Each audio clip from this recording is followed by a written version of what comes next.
Sa punto pong ito, pag-usapan natin ang mga pinakabagong update patungkol sa mga programa ng administrasyon dito lamang sa Mr. President on the Go.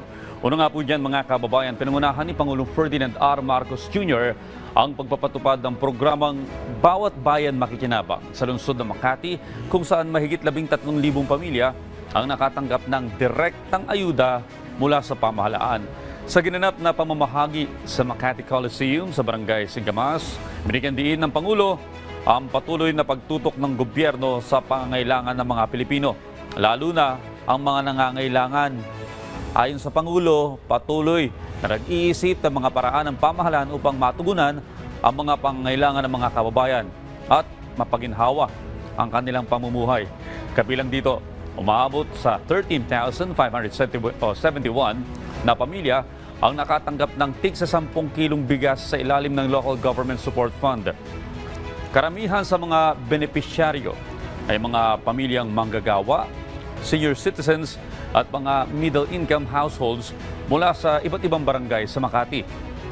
Pinangunahan din ng ating Pangulo ang pamamahagi ng 200,000 pisong pondo sa ilalim ng Socio-Civic Projects Fund. Sa ilalim ng unang bahagi ng programa, nakatanggap ng tig-100,000 piso yung mga barangay para sa educational assistance ng mga presidential scholars.